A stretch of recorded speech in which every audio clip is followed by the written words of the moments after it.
بسم اللہ الرحمن الرحیم الحمد للہ رب العالمین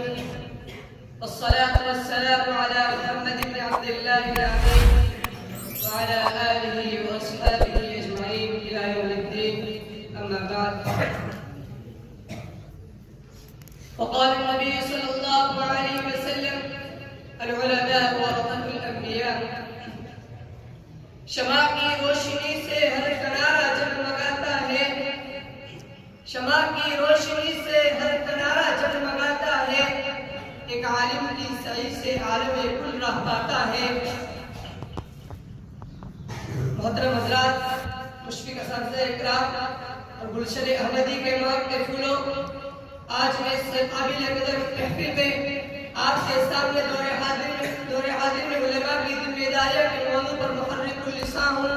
قاصد القیام ہوں اور آپ سے توجہ اور ہمت افزائی کا دامن وابستہ کیے ہوئے ہوں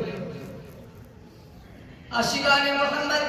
اس دنیا رنگ و خون میں جب بھی ظلمات کی آندیاں چلی فتنہ انگیزیاں ہوئی ظالم کا دورہ چلا فساد خون خرابہ کی چنگاریں شعلہ پرور ہوئی لوٹ مار غارت گیری انسان کی تباہ کاریوں کے لیے ایندھن بنی توحید ربوبیت کو زیر قدم رکھا گیا خدا کی الوہیت کو سپرد خاک کیا گیا تو خدا قہر الجلال نے اپنے منتخب انبیاء اور رسول کو بھیج کر عالمی تباہی کا سد باب کیا انہوں نے قدرت کی تیز و تاریخ آندھیوں کو زور نبوت سے روک دیا انہوں نے پرفتن دور میں امن و امان کا علم لہرایا انہوں نے خون ریزی کی وادی لہو میں اطاعت اور قربانی کا جذبہ پیدا کیا انہوں نے عصیان و نافرمانی کے گٹا ٹوپ بادلوں میں اطاعت و فرمانبرداری کا آفتاب چمکایا گلشن صدیقی کے محقق پھولوں یہ تسلسل نبوت سلسلے رسالت کی آخری کڑی محمد عربی حاجی اربوی صلی اللہ علیہ وسلم پر پائے تکمیل کو پہنچی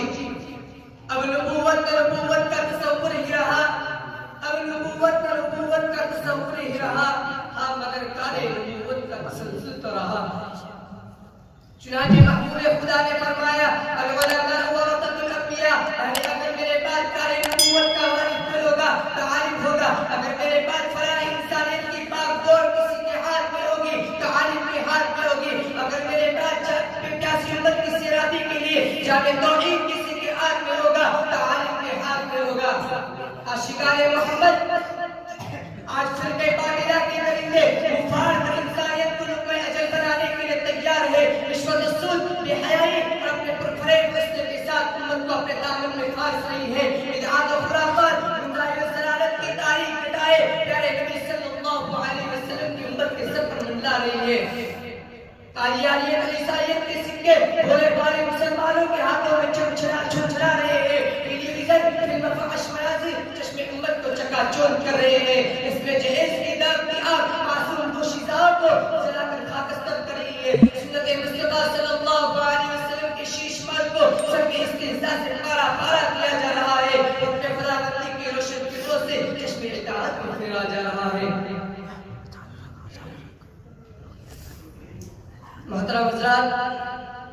آج امت چیخ چیخ کر کہہ رہی ہے کوئی ہے جو ان کو باطل پرست درندوں سے بچائے کوئی ہے جو ان کو رشوت و سود کی زہریلی شراب سے نجات دے کوئی ہے جو بدعات و خرافات گمراہی و ضلالت کی تاریخ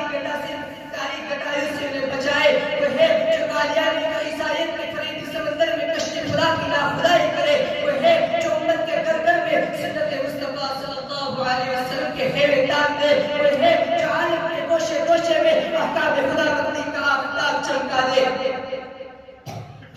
گلشن صدیقی کے محقق پھولوں یہ ذمہ داری صرف اور صرف علماء پر عائد ہوتی ہے یہ علماء کی ذمہ داری ہے کہ امت کو اطیعوا اللہ و اطیعوا الرسول کی تبلیغ کرے یہ علماء کی ذمہ داری ہے کہ امت کو ولا تقربوا مال الیتیم الا بالتی احسن کی تاکید کرے یہ علماء کی ذمہ داری ہے کہ امت کو اقیموا الصلاۃ وآتوا الزکاۃ کی تلقین کرے یہ علماء کی ذمہ داری ہے کہ امت کو واذکر فإن الذکر تنفع المؤمنین کی تذکیر کرے یہ علماء کی ذمہ داری ہے کہ امت کو واعتصموا بحبل اللہ جميعا ولا تفرقوا کی تنبیہ کرے یہ علماء کی ذمہ داری ہے کہ امت کو ان ربی لشدید العقاب سے آگاہ کرے محترم حضرات، علماء کی ذمہ داری ہے کہ امت کو بتائے کہ شریعت محمدی میں دفاع ظلم کے لیے شمشیر قصاص بھی ہے، انہیں بتائے کہ شریعت محمدی میں انصاف کا تنازل بھی ہے، انہیں بتائے کہ شریعت محمدی میں اپنے حلال کے لیے تجارت نبی صلی اللہ علیہ وسلم کا مستور طریقہ بھی ہے، انہیں بتائے کہ شریعت محمدی میں حفاظت آبرو کے لیے پردہ بھی ہے، انہیں بتائے کہ شریعت محمدی میں زندگی کے آپسی معاملات کے لیے نبی کا اسوہ حسنہ بھی ہے، انہیں بتائے کہ شریعت محمدی میں بدکاری کے خاتمے کے لیے عصمت بھی ہے۔ آخر میں اللہ تبارک و تعالیٰ سے دعا اور اللہ تبارک و تعالیٰ ہم تمام کو اپنی ذمہ داری کا احساس اور اس سے سبکدوشی کا جذبہ عنایت فرمائے۔ وآخر دعوانا الحمدللہ رب